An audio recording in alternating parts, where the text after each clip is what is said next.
اللہ تبارک و تعالیٰ کلام مقدس میں ارشاد فرماتا ہے من قتل نفسا بغیر نفس او فساد فی الارض فکأنما قتل الناس جميعا، کہ بے شک جس نے کسی جان کو بغیر جان کے یا بغیر زمین میں فساد پھیلانے کی قتل کیا تو گویا کہ اس نے ساری انسانیت کا قتل کیا۔ حضرات محترم، آج کا پرفتن دور ہے۔ 1400 سال پہلے جب نبی مکرم صلی اللہ علیہ وسلم نے اس دنیا پر آ کر اپنی زندگی کفار مکہ کے درمیان گزاری، اس کے بعد جب اعلان نبوت فرمایا تو جب سے اسلام کی بنیاد پڑی اور جب سے یہ دین اسلام کی اشاعت کا کام شروع ہوا، تب سے ہی دشمنان اسلام پر طرح طرح سے حملے کرتے ہوئے آئے ہیں۔ اور یہ وہی دور نہیں تھا کہ جب حضور کی حیات ظاہری اس دنیا پر تھی تو حضور کے حیات ظاہری میں یہ لوگ اسلام پر حملہ کرتے تھے یا مسلمانوں پر حملہ کرتے تھے، بلکہ دنوں کے ساتھ ساتھ، دور کے بدلنے کے ساتھ ساتھ ان لوگوں کے اسلام کے خلاف منصوبے بھی بدلتے چلے گئے اور ان لوگوں کی اسلام کے خلاف دشمنی کے پروپیگنڈے بھی بدلتے ہوئے چلے گئے۔ جیسا جیسا یہ اسلام اور نظام اسلام پوری دنیا پر حاوی ہوتا گیا، ویسے ویسے اسلام کے دشمن بھی، اسلام کی مخالفت کرنے والے بھی اس دنیا پر ہر جگہ پائے جانے لگے۔ اب وہ عرب ہو یا عجم ہو، وہ مشرق ہو یا مغرب ہو، شمال ہو یا جنوب ہو، جہاں جہاں بھی اسلام نے جا کر اپنا جھنڈا گاڑا، وہاں وہاں دشمنان اسلام بھی اسلام کی مخالفت میں سامنے آتے چلے گئے۔ یہ کوئی چھپی بات نہیں ہے۔ جو لوگ ذرا برابر بھی اپنی تاریخ کو پڑھتے ہیں وہ جانتے ہیں کہ اسلام کی مخالفت کرنے میں کسی نے بھی کوئی کسر باقی نہیں رکھی۔ اب ایک وہ دور تھا جب 1400 سال پہلے اس دور کے حساب سے اسلام کے مخالف طاقتیں، اسلام کے مخالف جو کفار تھے وہ اسلام کے خلاف پروپیگنڈے کرتے تھے، وہ اس دور کے حساب سے کرتے تھے۔ لیکن اس دور کے برخلاف آج جو 1400 سال یا 1450 سال بعد جس اسلام کے پیروکار ہم ہیں اور جس نبی کے کلمہ پڑھنے والے ہم ہیں، ان کا دین اسلام آج بھی اگر جہاں پر بھی موجود ہے تو لوگ اور دشمنان اسلام آج بھی آج کے حالات کے مطابق پروپیگنڈے کر کر اسلام کو بدنام کرنے کی کوشش کر رہے ہیں۔ جہاں طرح طرح سے ہتھکنڈے،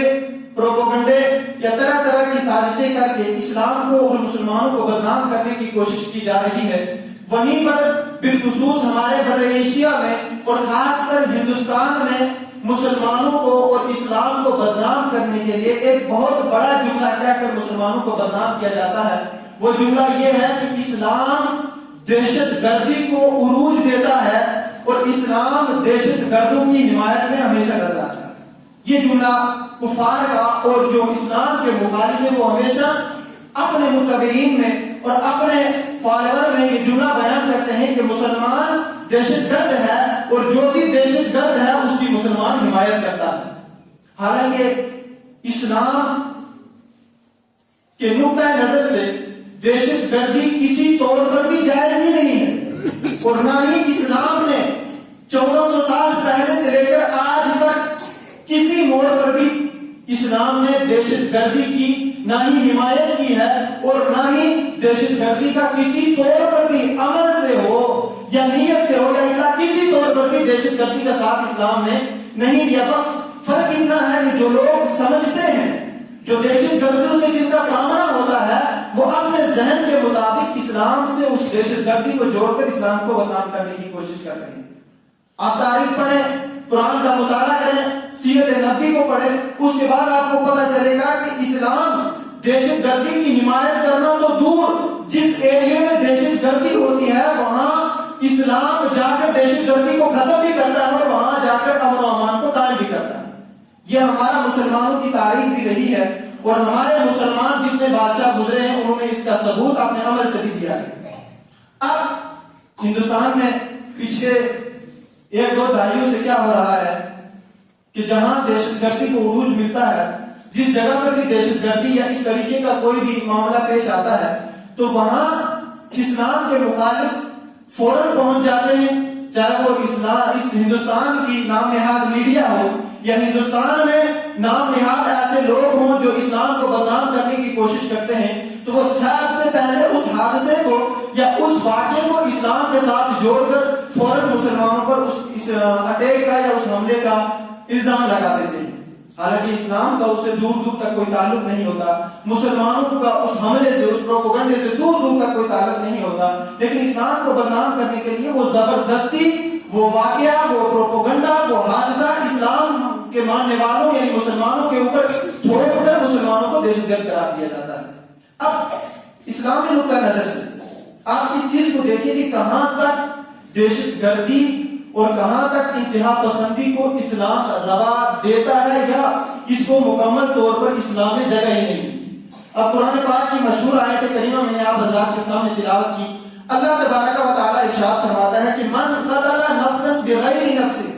او فساد فی الارض، کہ جس نے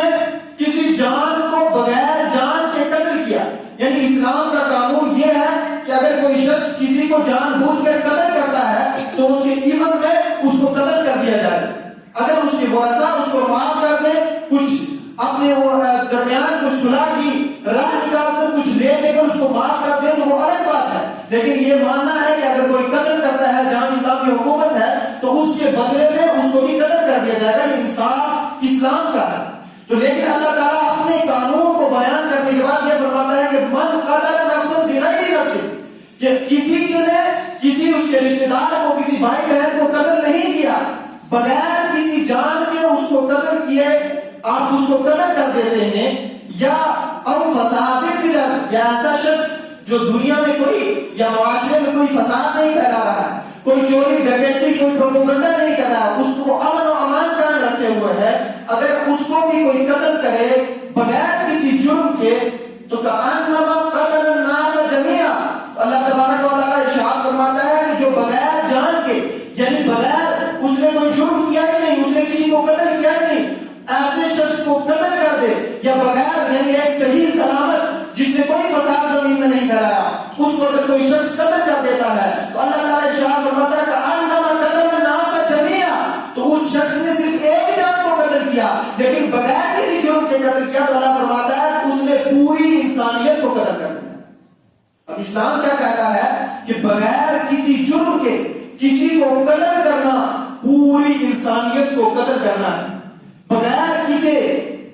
سزا کے، بغیر کسی جرم کے ایک انسان اگر کسی کو قتل کر دیتا ہے تو اللہ ارشاد فرماتا ہے تو صرف اس نے ایک انسان کو نہیں، کسی ایک خاندان کے ایک فرد کو قتل نہیں کیا بلکہ اس نے پوری انسانیت کو قتل کر دیا۔ اس کا کیا مطلب ہے؟ یہاں یہ اسلام اور اللہ تعالیٰ اپنے قانون کو بتانا چاہتا ہے کہ اسلام یا مسلمان کسی کو دہشت گردی تو دور کی بات، اگر بغیر کسی جرم کے وہ کسی کو قتل کر دیتا ہے، دہشت گردی کو چھوڑ کے دوسرا پہلو ہے، لیکن اگر بغیر انصاف کے، وہ اسلام کا انصاف یہ کہتا ہے کہ اگر کسی نے قتل کر دیا تو اس نے پورے معاشرے کو، پوری سوسائٹی کو، پوری انسانیت کو قتل کر دیا۔ اب وہ اسلام جو کسی کو بغیر جرم کو قتل کرنے کے،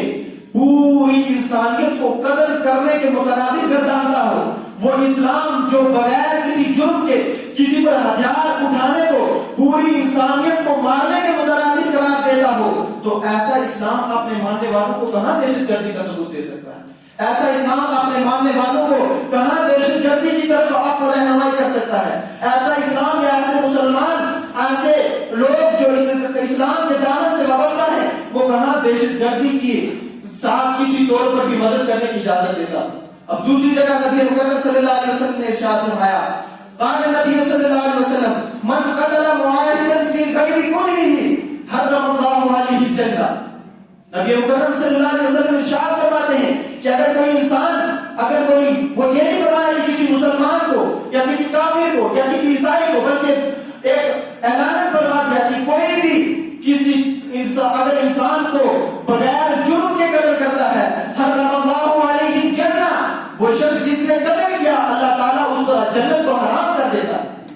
اگر مسلمان قتل کرے اور اس کے لیے نبی مکرم ارشاد فرمائے کہ اس کے لیے جنت کا دروازہ بند کر دیا جاتا ہے، اللہ تعالیٰ اس مسلمان کے لیے جنت کو حرام کر دیتا ہے، تو اس کا مطلب کیا ہے؟ کیا اسلام اپنے پیروکاروں کو، کیا اسلام مسلمانوں کو دہشت گردی کی طرف رہنمائی کرتا ہے؟ کیا اسلام مسلمانوں کو یہ تعلیم دیتا ہے کہ آپ دہشت گردی کرو یا زمین میں فساد پھیلاؤ یا ناحق لوگوں کو قتل کرو؟ ہاں، جو لوگ نام نہاد مسلمان ہیں، جو کلمہ تو پڑھ رہے ہیں لیکن ان کے قول و فعل اسلام کے مخالف ہیں، ایسے لوگ اگر کہیں پہ ایسے حادثات کرتے ہیں تو ہم اعلان کہتے ہیں کہ ان کا اسلام سے کوئی تعلق نہیں، ان کا مسلمانوں سے کوئی تعلق نہیں۔ وہ اپنے زمین کو بیچ کر چند ٹکوں کے لیے کسی شخص کو قتل کر دیتے ہیں، کسی ایسے غیر کو قتل کر دیتے ہیں جو نہ ہی اس کا کسی جرم سے کوئی تعلق تھا، نہ ہی اسلام کے مخالف اس نے کوئی ایسا جرم کیا تھا۔ اگر کوئی شخص کلمہ پڑھنے والا یا اپنے آپ کو داڑھی رکھ کر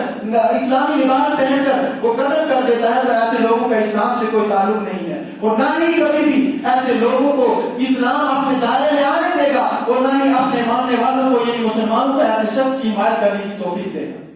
یہ ہمارا واضح موقف ہے کہ اسلام نے نہ کبھی اپنے ماننے والوں کو، نہ کبھی اسلام نے دہشت گردی کی تعلیم دی ہے اور نہ ہی دہشت گردی کی حمایت کرنے کی تعلیم دی ہے۔ ہاں، اسلام نے یہ کام ضرور دنیا میں جب سے اسلام قائم ہوا ہے کہ امن و امان قائم کرنے کی پوری کوشش مسلمانوں نے کی ہے۔ امن و امان قائم کرنے میں دنیا کی جتنی بھی تاریخیں ہیں، بر صغیر میں ہو یا دوسرے بر اعظموں میں دیکھ لو، جہاں جہاں فتنہ پھیلا، جہاں جہاں جرم کے ارتکابات ہونے لگے، جہاں جہاں فتنے فساد کی کو اچھالا جانے لگا، وہاں مسلمانوں نے پہنچ کر وہاں کے امن و امان کو قائم کیا، وہاں مسلم سلاطین نے جا کر وہاں کے لوگوں کی مدد کی اور کسی طور پر بھی وہاں میں امن و امان قائم رکھنے کی پوری کوشش کی۔